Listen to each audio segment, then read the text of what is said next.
This past weekend, I attended the funeral of my uncle.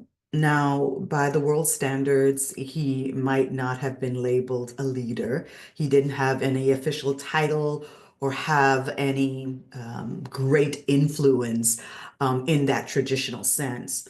Yet, as I sat and listened to the tributes and the stories at his memorial about his life, it became very clear that he was a true leader in his community, and he touched so many lives um, of the people right within his reach. And then, as I heard this song by Julian Lennon, Saltwater, I don't know if you've heard this song, but look it up on YouTube. It's a very beautiful song. And one of the lyrics in the song, he says, "What will I think of me the day that I die?" So it's a powerful question. And when I heard that, it landed in such a way that I felt compelled to really talk about what legacy truly means, and particularly what does it mean in leadership? Because this is not just about how others remember us, but how will we reflect on the lives that we've led? Last week, it was an interesting mix of emotions for me as I was reminded of the weight of legacy as we celebrated the life and the vision of Dr. Martin Luther King, as we witnessed the transition of leadership in the United States, and then on a personal level, as I honored the legacy of my late uncle. And each moment reinforced this truth that legacy is more than public accolades or titles. It's really about alignment with our deepest values and the impact that we make on those around us. We know Martin Luther King's transformational leadership reshaped the history of this country and just leaving a mark on humanity. My uncle, his legacy is a lot more quieter, but it's not any less significant. And that leadership left ripples of kindness and strength within that community. Both legacies remind us that leadership it's deeply personal, and it's rooted not just in what we do, but in how we choose to live. Leadership and legacy are connected.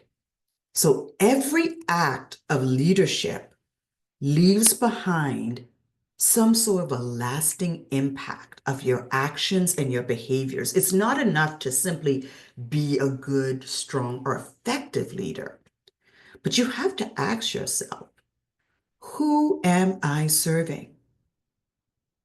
That's a tough question, but something that should be asked of ourselves. Leaders have to negotiate or navigate actually this delicate balance of priorities. There's this saying that you cannot serve two masters, and that is a challenge that a lot of our leaders are facing today. CEOs of companies and corporations, on one hand, they have this financial and fiduciary duty to the shareholders to maximize profits. And then on the other hand, they are entrusted with the growth and the guidance of the employees, their customers, and in their communities. In politics and government, we're watching the inability to reconcile these competing masters. This is just eroding our public trust. It's compromising integrity, and it's leaving legacies ruined because of all of this divisiveness. Let's take Jimmy Carter, for instance. He was not seen as a powerful and strong president, but the life that he lived. It's that to Martin Luther King. It's something that we will always remember, and we will look to him as a model for how to be a good Christian, a good human, a good person. Any leader concerned about his or her legacy needs to be clear about who and what you truly serve. And I write about this in one of my last posts titled The Reflective Leader, giving you some insights about how you can be more grounded in who you are and the values that you hold. Now, I read a lot about leadership, and I often find myself with more questions than answers, to be honest. But what I think about most is humanity's ability to evolve, create, and transcend. And I truly believe that leadership is a key in that. I believe that our current predicament that we're in, not just in this country, but even globally, it stems from our unwillingness to evolve and the fact that our leaders have lost their way. Now, ultimately, the legacy that we leave will be defined by our ability to be able to evolve, to rethink things. And the leaders we choose to become, we have to think about that, both for ourselves and for those that we impact. So here are two things that I want you to think about, or activities that you can do over the next week to really just reflect on um, and actively shape the legacy that you want to leave. And believe me, you're leaving a legacy every single day with every interaction that you have. So this is something that you can build upon, right? So if you haven't thought about your legacy, you can start by defining your core values and your actions. So spend 30 minutes a day, right? Writing down, journaling your core values and how they align with your actions. You will be so surprised how out of alignment with our values that we are. And a way to do this is to just reflect on what matters most to me in life. How do my daily actions reflect in these values?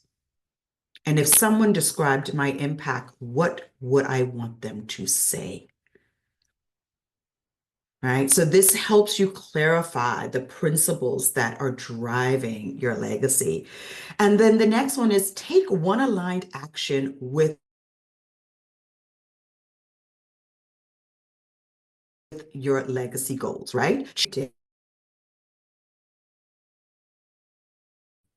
Have a meaningful conversation about leadership or growth with someone that you admire, and just be curious about who they are and what their goals are and how you can help them achieve that goal.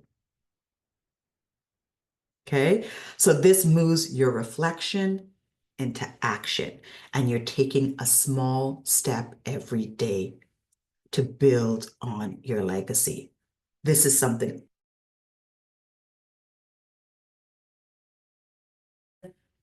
this is how you go about creating a legacy and becoming a true leader. Now, I hope that this has inspired you in some way. And please, if it does, share, like, subscribe, and oh, follow me on Substack. I'm over there right now doing daily musings. I am posting videos and have even started a podcast over there. I hope to see you then. Bye-bye.